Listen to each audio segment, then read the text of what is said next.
And this is about MAGA Libertarian Regret.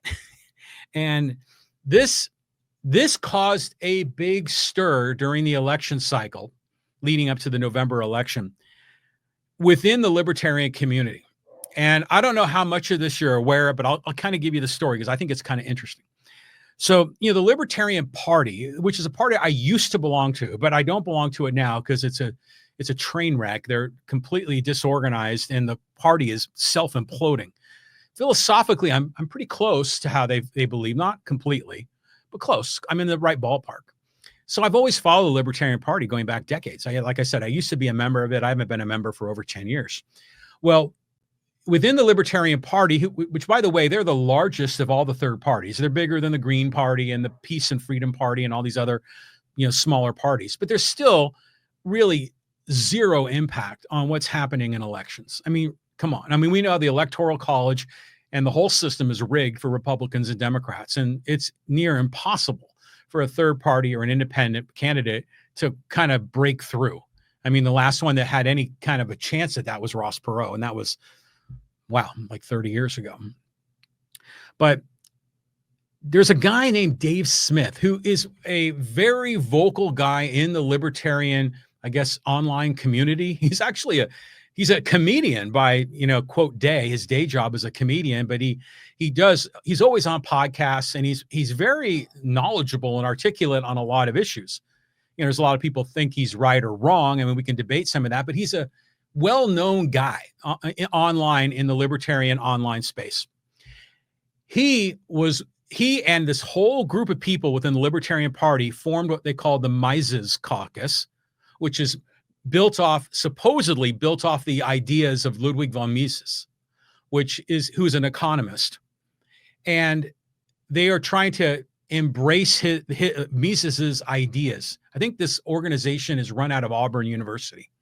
And they tried to run a coup to take over the Libertarian Party. And to a great degree, they were successful because the previous leadership of the Libertarian Party was not real professional, didn't have a lot of resources. So it wasn't that hard to kind of take over the leadership positions of this third party.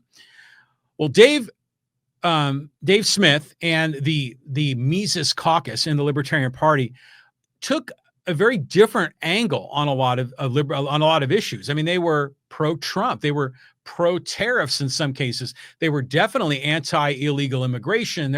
You found that this group in some ways had like racist undertones, and it caused a lot of friction within the libertarian movement. And as a result, the Libertarian Party is now in shambles. They're trying to rebuild it. But what was interesting is that Dave Smith, I'd say early in 2024, came out in support of Trump. And there were a lot of other members of the Libertarian Party, including the chairman of the board of the Libertarian Party, Angela McArdle, who came out supporting Trump.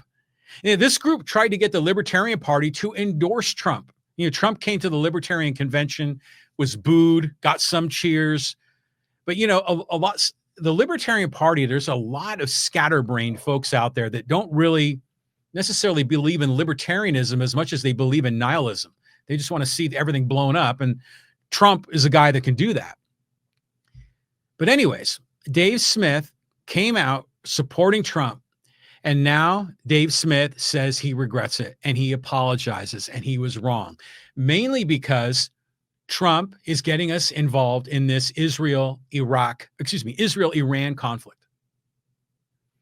And that was a big thing for this group, this Mises Caucus, was that no new wars. We need to end the wars. It didn't matter who the good guy and the bad guy was. It didn't matter, what the settlement of terms was going to be. It just meant just stop fighting, stop killing, which I get that. But, obviously it's a lot more complicated than that. And Trump, because he's a con man, said, oh, yeah, I won't start any new wars. In fact, I'm going to end the Ukraine-Russia war on day one. And in short order, I'm going to negotiate a deal here between Israel and Gaza. We're going to knock that war down. There ain't going to be any new wars. And now look where we are. Right now, Israel is attacking Iran, blowing up a lot of their facilities, inflicting massive damage. Iran is returning the favor, but not nearly as successful in bombing facilities in Israel. But now Trump is clearly backing the attack on Iran. And a lot of people think we're on the cusp here of sending American troops in. And that's what Dave Smith was saying. He said, Trump lied to me. He said he wasn't going to get us involved in more wars. And look where we are now. Now we have 3 wars staring us in the face. I remember when this was all going down in 2024 before the vote, I was telling these people, I get the idea. They thought that the strategy is that if the libertarians keep fighting exclusively for libertarian ideas, which are largely not supported by the majority, that they're just going to be an exercise in futility as a lesser party and never really make any traction. Some people believe that the Libertarian Party, and I think this makes sense, needed to switch gears, change strategy so that the Libertarian Party wouldn't run their own candidate at all.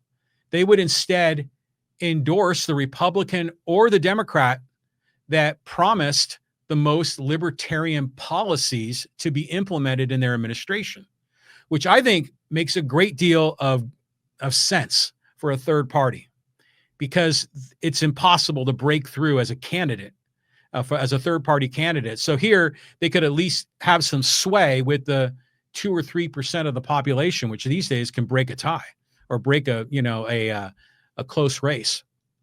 So they thought they had a little bit of action here, a little bit of juice. The problem is Trump is a con man. Trump is not trustworthy. You can't make a deal with Trump because he's going to blow up the deal later. And we've seen him do this in business all the time. He refuses to pay contractors that are building some of his resorts. We've seen all kinds of cases where Trump just screws people over and completely ignoring the terms of the deal. MAGA Libertarian Regret is what it all is. We tried to warn him.